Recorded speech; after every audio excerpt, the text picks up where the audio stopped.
Hello everyone, this is ChakaWhat here, and today I'm going to be presenting to you my top 10 hopes for The Elder Scrolls VI. This list, I believe, was first suggested to me 9 months ago by a one Felix Rumpf. So thanks for watching my videos, dude. Up at number 10, I hope for more detective quests. So you all know by now how much I love putting on my detective cap and going all super sleuth in these games. We were given that in Skyrim with quests like Blood on the Ice and the Forsworn Conspiracy, and though not necessarily a detective quest, we were given the same feel with the best quest to ever grace the series in Oblivion with Whodunit.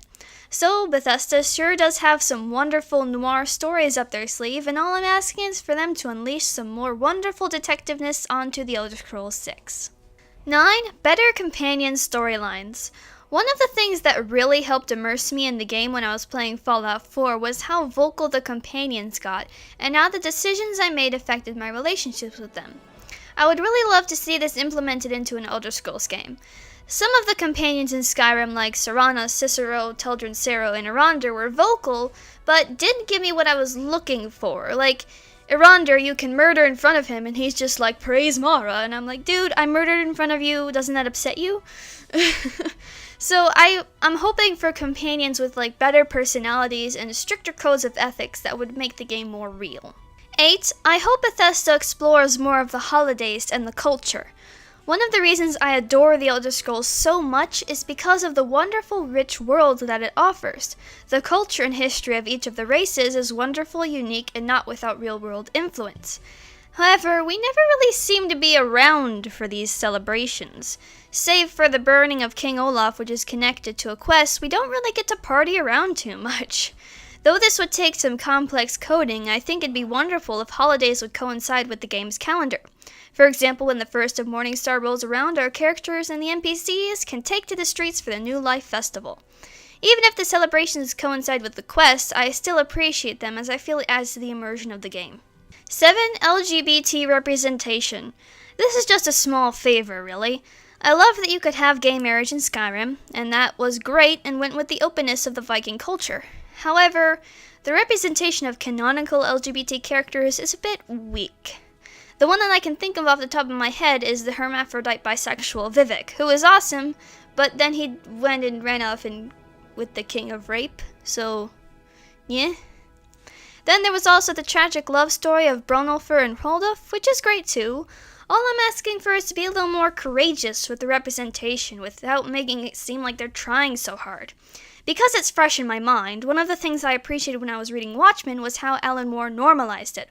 Walter's an asexual, Hooded Justice and Captain Metropolis are gay, Silhouette is a lesbian, in Fallout we've got Veronica, Arcade, Christine, Andre, etc. I just think a little more effort could be put forth in the Elder Scrolls department. 6. Ship warfare. My friend Jason introduced this idea to me after the speculation and general consensus that the new game will most likely be in Hammerfell. Most likely. We've had small tastes of the sea with The Unexpected Voyage, and the small cutscene we got from Dragonborn DLC when sailing to Raven Rock, but actual gameplay taking place in some high seas hijinks would definitely enhance the game and make it stand out from the previous installments in the series. What would be even better, but very unlikely, would be being able to return to Stros M'Kai even with a storyline DLC. You guys know how much I adore The Elder Scrolls Adventures Redguard and Cyrus the Restless, and they did give some throwbacks to him in Oblivion, and Astrid mentions Stros M'Kai in Skyrim, so it's not like Bethesda has forgotten.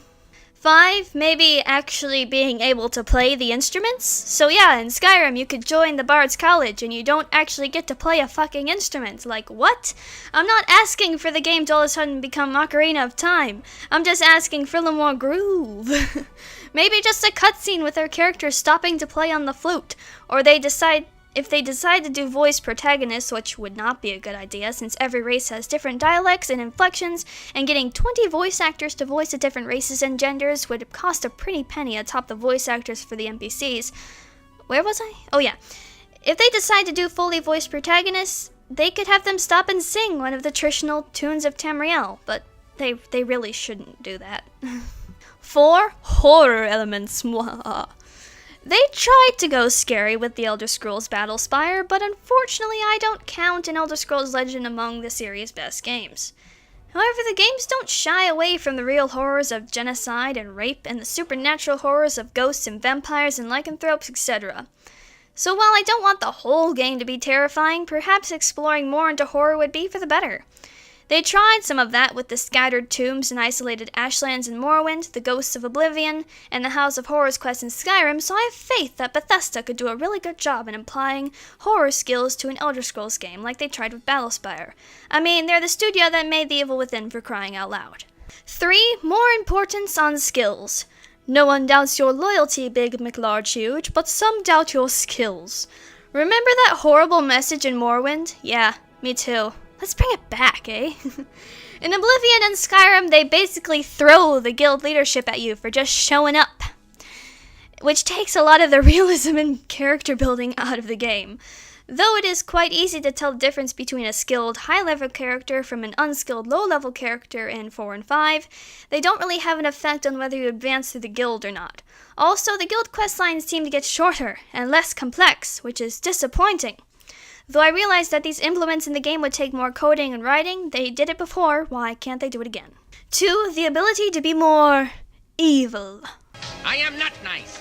Now this one's just for our good friend Kurex, really, because he and I were talking, and he brought up a good point that while you can go around and be in the Dark Brotherhood and Thieves Guild and worship Molag Bal, the ending of an Elder Scrolls game always has good winning. Though it might be difficult to have multiple endings to a new installment without explaining it away like they did with Daggerfall and the Warp of the West, having more optional quests that allow you to be truly maniacal, or having a good ending that has alternative dialogue or motives if the character is evil would certainly spice up gameplay and make the game more accommodating to the playstyle that you favor. And for number 1, please, please, please, heavy Daedra influence. The Daedric princes that I feel have had the most influence across the games and books are Sheogorath, Clavicus Vile, Maroon's Dagon, Urzura, Hermamora, and Molag Bal. I would really love to see more storyline involving some of the lesser princes, such as Periite, my boy Periite. God damn it, I want to see more of him. Or Meridia, Namira, or Sanguine. Maybe focus more on the rivalry between Boethia and Molag Bal that was touched upon in Skyrim. Have a questline where the protagonist is forced to travel around and escape from Quagmire would be cool as well. The Daedra are one of the reasons I love these games, so the more involvement they have in the game, the better. I certainly hope you've enjoyed my list and found it helpful. What are you excited for The Elder Scrolls 6? Remember to like and subscribe. Bye! Do you believe in kissing honey? You bet I do. Well, I believe in kissing honey.